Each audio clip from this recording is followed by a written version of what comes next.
Sejak kecil kita diajar untuk beresolusi, untuk mencapai hasil yang lebih baik daripada yang kita lakukan saat ini. Kita berjanji setiap tahun, setiap ambil rapot untuk lebih rajin lagi, lebih serius lagi belajar. Pokoknya semua hal-hal yang baik deh kita mau. Di dalam pelayanan juga ketika kita sudah besar, di dalam gereja kita berjanji lebih setia lagi, lebih murah hati lagi, lebih mengasihi lagi, lebih pelayanan lagi, dan sebagainya. Tapi kenyataannya gagal. Semua resolusi saya itu gagal. Cuma sebentar doang saya berubah. Seminggu, 2 minggu, sebulan, 2 bulan, paling lama 3 bulan. Udah gitu saya udah balik lagi ke sifat lama saya.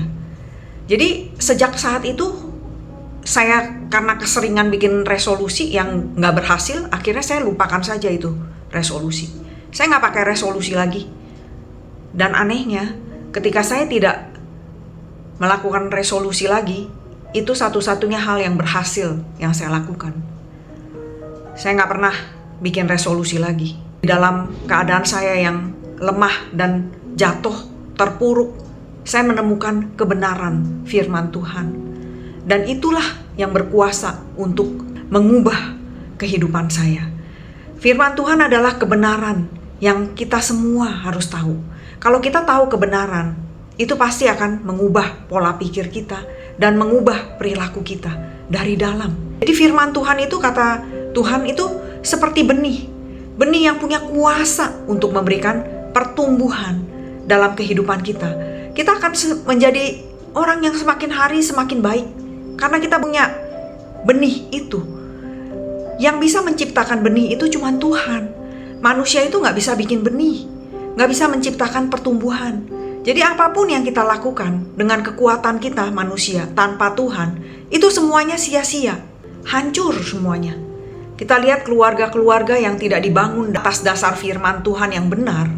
Harta orang tuanya diperebutkan. Karakter-karakter yang buruk itu keluar semua, kelihatan semua.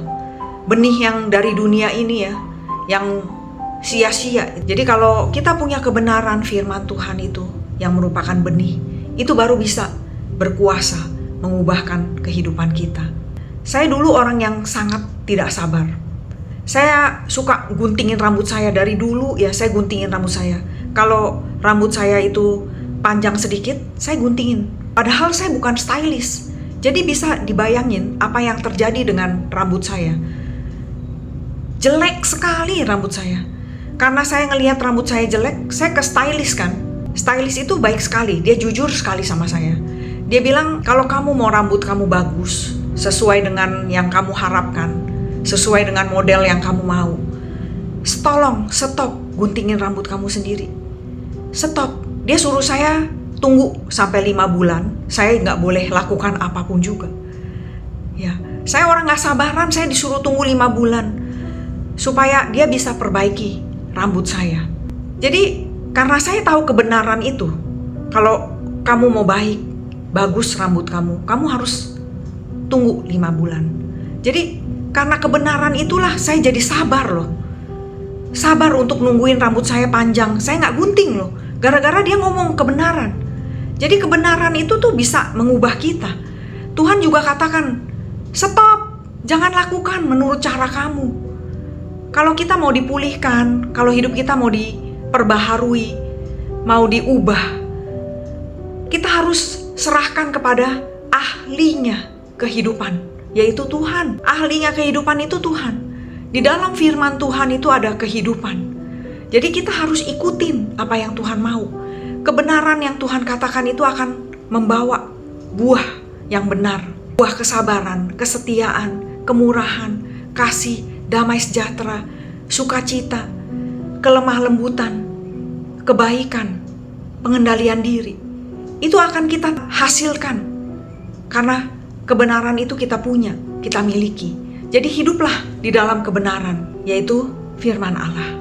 Dan peliharalah benih itu setiap waktu dengan percaya, maka itu akan berkuasa mengubah kehidupan kita. Bukan karena usaha kita, bukan karena kita buat-buat sendiri, kesabaran kita buat-buat sendiri, kebaikan kita buat-buat sendiri, itu capek.